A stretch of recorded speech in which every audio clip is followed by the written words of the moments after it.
इस वीडियो में मैं आपको बताऊंगी कि किस तरह से हमने गोश्त बनाना है करेलों के लिए, और फिर अलग से बैटर बनाएंगे प्याज का और टमाटर का, और फिर इनको कैसे मिक्स करेंगे।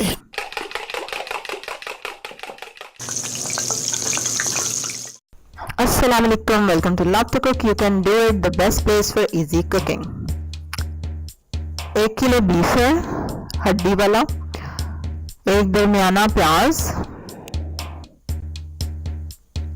1 चम्मच अदरक और लहसुन का पेस्ट, 4-5 हरी मिर्चें कटी हुई, 1 टमाटर।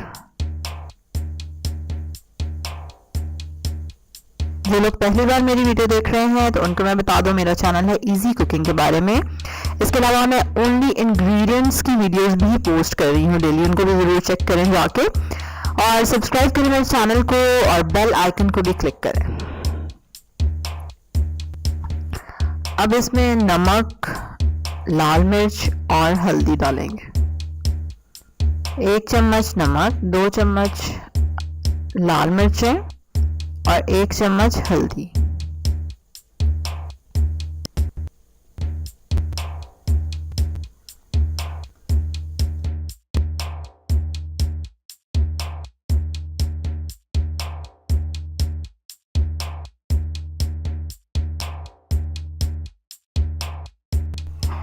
अब इसमें पानी शामिल करेंगे और इतना पानी डालेंगे कि ये 1 घंटे तक पक सके हल्की आंच पे। इसको चूल्हे पे चढ़ाएंगे, उबाल आने देंगे, फिर इसको ढक देंगे और हल्की आंच पे इसको पकने देंगे। अब देखें गोश्त गल चुका है अच्छी तरह से। अब इसमें तेल डाल के इसको भून लेंगे, तेल या घी जो भी आप यूज करते हैं। मैंने सरसों का तेल इस्तेमाल किया है करेले गोश्त बनाने के लिए। अब इसको 6 से 8 मिनट तक आप भूनेंगे अच्छी तरह से, ताकि इसकी फ्राइंग अच्छी हो जाए। और फिर हम गोश्त को एक साइड पर रख देंगे। एक और देगची में हमने 2 चम्मच ऑयल डाला और उसमें 4 बड़े प्याज कटे हुए शामिल कर दिए मैंने। अब इनको मैं नरम होने तक थोड़ा सा कुक करूंगी। कलर नहीं कोई लाना हमें इसके ऊपर। करेलों को आपने काट लेना है, ठीक है, और उनको ब्राउन करके रख लेना है। और इसका डिटेल में प्रोसीजर प्याज करेले में मैं ऑलरेडी बता चुकी हूँ। ऊपर कार्ड में आप वीडियो देख सकते हैं और डिस्क्रिप्शन में भी।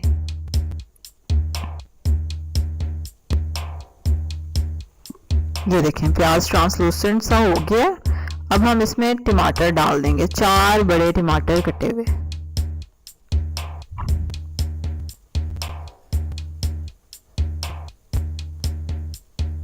अब प्याज और टमाटर के मिक्सचर में इसके हिसाब से नमक मिर्च डाल देंगे। गोश्त में मैंने गोश्त के अकॉर्डिंग डाल दी थी।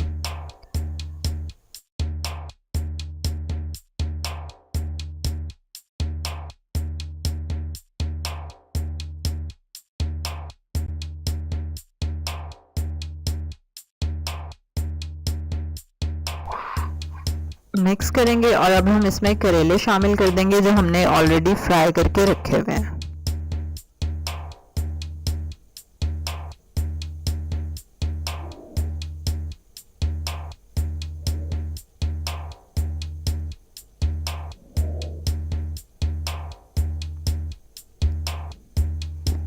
जो गोश्त हमने बनाया था वो इसमें शामिल करेंगे।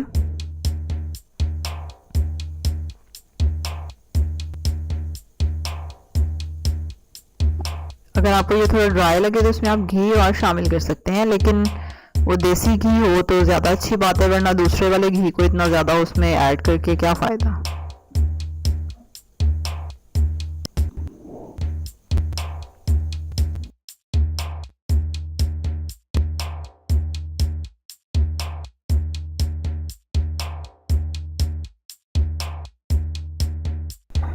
अब इसको अच्छी तरह से मिक्स कर लेंगे। और मैंने चखा है, मुझे नमक थोड़ा कम लगा है तो इसलिए मैंने नमक शामिल कर दिया।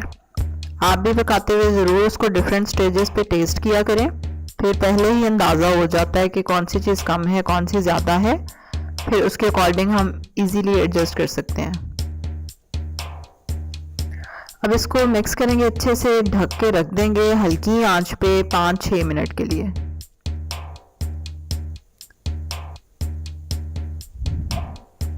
अब ये देखें 5-6 मिनट तक इसको दम आ चुका है। मज़ेदार करेले गोश्त तैयार है, बहुत ही टेस्टी बनता है ये। चपाती के साथ एंजॉय करें, रोटी के ऊपर देसी घी लगाएं, मक्खन लगाएं, उसके साथ इसको खाएं। इसी तरह की इजी रेसिपीज़ देखने के लिए सब्सक्राइब के बटन पर क्लिक करें, बेल आइकन के प्रेस करें और लाइक करें मेरी वीडियो को, शेयर करें इसको अपनी फैमिली के साथ, फ्रेंड्स के साथ।